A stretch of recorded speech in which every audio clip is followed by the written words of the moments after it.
Moving right on, as long as we're on the Abbey Road studio, another Waves product I purchased from them is their chambers. Capitol Records in LA had its great sounding chambers. The Brits had their own chambers. Let me open up the plug in here and I can show you some of the diagrams that they get. Here we go. Click on it once. Now, instead of going down to my checked one there, which is my Ocean Way Studios, I've got it selected as Abbey Road as well. So when I click that, it's going to open up both of them. And you can see my memory jumps up there for a second. It's using up quite a bit of memory to do that. So what I've done is I've bypassed the Abbey Road chambers and left the Ocean Way. So usually I'll go with the Ocean Way studios for drums typically, but if I want to have a different option, I can just bypass the Ocean Way and unbypass the Abbey Road. Both of my favorite chambers are right there, both from California and from London, and I can use them both, or more typically I'll have one or the other. If I didn't want to use the Ocean Studio room, I could, let me open up the Abbey Road. There it is. And I've got this pre-selected as a snare room.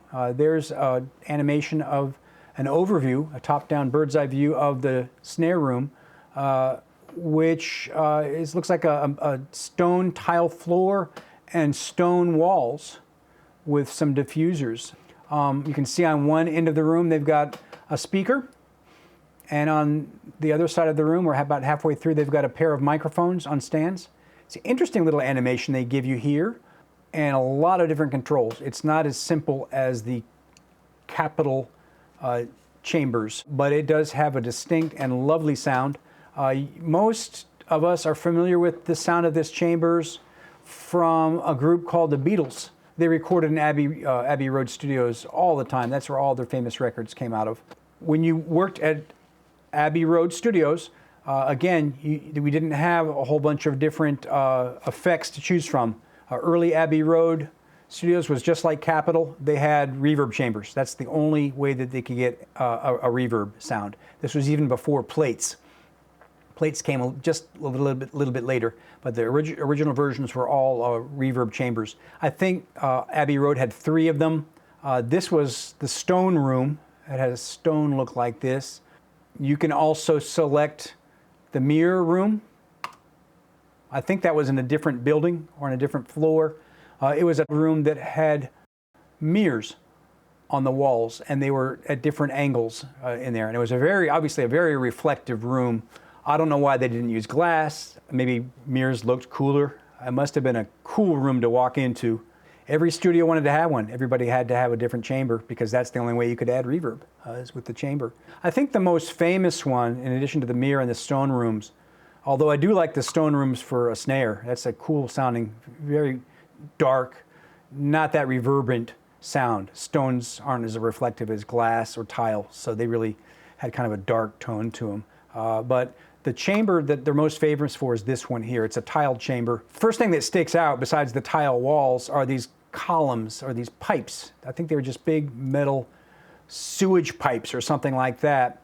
You can't really see them from the top down like this, but they were, they were probably 6 or 7 or 8 feet tall, and they would move them around in the room to break up or diffuse the way that room rang out. As you can see, it's kind of a rectangular room, even-sided walls, not like the mirrored room, which are different angled walls. They move those pipes around to diffuse the sound of that room a little bit, to break up those waves bouncing around in that room. It looks like here they placed the microphones kind of behind 3 of them. And then down at this end, they've got a couple randomly spaced. That's probably to break up that, there's probably that nasty little ring in that corner. Those were probably placed there to sort of diffuse that standing wave. Of course, this room sounded great on lots of different famous vocal singers. Most of us are familiar with that from Sgt. Pepper's by the Beatles. They used this reverb chamber heavily back in the late 60s, most notably on the song called A Day in the Life, which is a great epic song. The vocal sound on John Lennon, you can really get a very good idea of what this room sounds like. Very haunting performance from John Lennon using this very room. Again, I'm able to get a copy of it right in a plug-in version right in Hilo, Hawaii. It's a long way from London, but I've got Abbey Road's 3 different chambers right here on my computer. And the one I usually go for is besides for the drums, which I'll go for that one, for vocals and more reverberant stuff, I'm going to use chamber 2. I'm not sure what chamber 1 was. There was another, obviously must have been a chamber 1. They don't give you that here, they give you these 3 rooms. This is the most popular of those 3 rooms, the most reverberant. The controls on the top part of it are pretty simple. You've got the fader effect input coming from the control room. They would pipe that out over this little speaker here, and then you've got your output returning to the control room. That's your effects return. It looks like they give you a selection of the way you can position the speaker, either facing into the room or bouncing off the back wall. So you can flip that speaker around. You can change the type of speaker, just like in the Capitol chambers. You can switch that to Altec speaker. There it is, it's a switch little icon there. Or you can go with B&W. And I think the Altec is going to be probably the original speaker, and then the B&W is going to be a little bit more modern speaker. And you can click it here so you can face the speaker in or out of the room using those 2. So you can switch your speaker around there. You can also come over here and switch the microphones. There's 2 different sets of microphones. Not quite as broad as the Capitol chambers 4, but here's 2 stereo sets of microphones. The KM53s or the MK2Hs. Probably one modern and one more vintage. And then again, this position can be switched here. They give you 3 positions there, look at that. You can have them like pointing at the back wall, which is going to be the sound of that speaker going through a room, bouncing off that back wall, and then into the 3 different microphones. They gave you one center microphone and one on your left and right, and those all sent back to the control room. The classic position, what looks like the microphones are pointing at the pipes, very close mic to the pipes, so you're getting the sound of that reverb coming out of the speaker of your choice, hitting that back wall, and then going back into the room and slightly bouncing off those pipes. So that's kind of how they use those pipes to break up that tone a little bit. The 3rd position for the microphones is the room. They put them very close to the speaker, facing out into the back wall. My guess is that's going to be the biggest sounding room right there, because that sound's coming out of the speaker, bouncing off that wall and coming all the way back around those pipes into the microphones. Down at the bottom, this is where things get a little bit complicated. Up on this portion is pretty simple, your microphone placement, your speaker placement. Usually you can set it on default, or and just kind of open it up, and right away you're going to get a sound that you like. And if you want to fine tune it, you can, but pretty much when you're moving fast, you're going to pull up a preset, a vocal preset, a guitar, whatever you like, and then go with it. You're probably not going to spend too much time dialing it in here unless you really want to on mixdown. Down here it gets a little bit deep. They're using a device called the S.T.E.E.D feedback.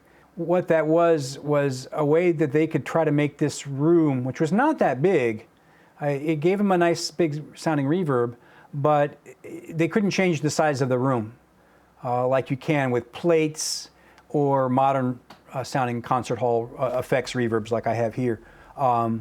So they were stuck with the sound of that room. This was and one of the engineers there came up with this way that basically they could take the signal that was being recorded back from the room. Before they sent it back to the engineer in the studio, they would send it to this fancy looking device right here, which would allow them to basically loop it through a tape-like loop. They could loop the sound of that reverb and make it appear to be bigger. Although the room was not obviously physically getting bigger, they could get that feedback from that S.T.E.E.D device and make the room start to appear to be bigger. If you went too far, like they have indicated in the red numbers here, if you start cranking it up too far, it's going to start to feed back on itself, and that's going to give you a very kind of weird effect. You might like it, you might not, but it's going to oscillate and start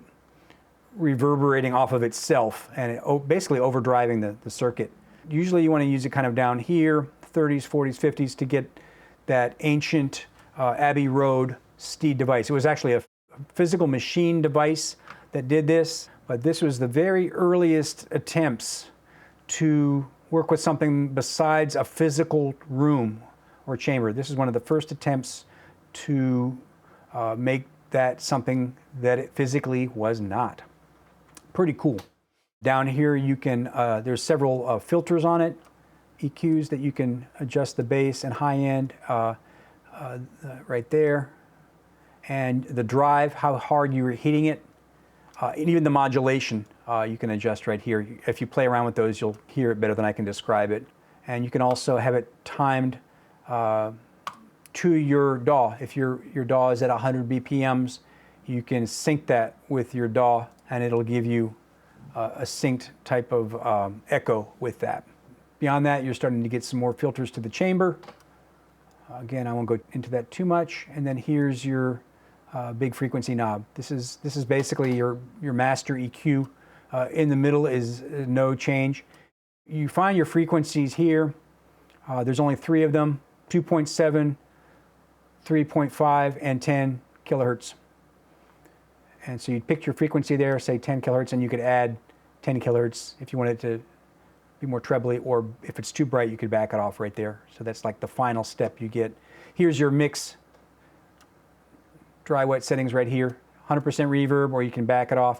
Again, if you're using it as a send and return, like I am here, just leave that at 100%.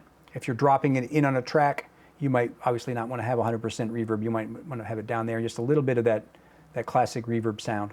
But if you're using it as a send and return, leave it on 100%. Here's dry wet over here. Usually I'll leave that at 100% also. It's a deep device. Again, for the price and the nice tone that Waves is giving you, they're giving you a lot of options right here. It's kind of a tweaker's paradise. They give you presets here. They're giving you a lot of presets. Look at all those. Almost too many. So look at that. Yeah, a couple hundred presets there. Look at that. Amazing. Somebody's taken the time to save all those different settings. But usually at the top you're going to find the stuff you need. Vocals, basic chambers and stuff like that. Then as you get down here, they give you some weird stuff. Graveyard vocal, 80s snare, reamp room, all kinds of crazy stuff. But you're going to probably want to pick up the manual on this. It's included right there. You can just click on that and go to user manual, and that'll pop up the rather elaborate manual if you want to read out about all the details of this, which I won't go into right now. One of the things I like about this, and some plugins don't give you this, the ability to resize, just right there. If you don't want to take up that much real estate on your screen, you can just click on the side there and get 100%, or you can blow it up if you're blind like me and go to 200%. It takes up your whole screen, but usually, it's pretty good at 100% right there. If you've got several plugins open, you might want to make it 75 and put it to the side so you can still see what's going on there. And if you need to go in and work on it some more, just click there and blow it up and make your changes and then shrink it again. It's not quite as easy as some plugins where you can grab it at the bottom and rescale it, but at least they've given you the option to resize it right there. That's the Abbey Road chambers from Waves Audio. Shalom. A lot of people don't know that Waves is an Israeli company. It's one of the first plug-in companies, if not the first. They've been making plug-ins for a long time, and so they really know what they're doing. They've got hundreds of them, and they've got really good prices on them too, especially if you pick up on those sales. Grab yourself one of these, wait for the sale, grab an Abbey Road's chambers. That way you'll have the 2 different Abbey Road chambers that they originally used, the chambers and the plates. It's nice to have both of those, and you can probably make a whole record just with those 2 devices right there. Lord knows the Beatles did. That's what the Beatles had at their disposal.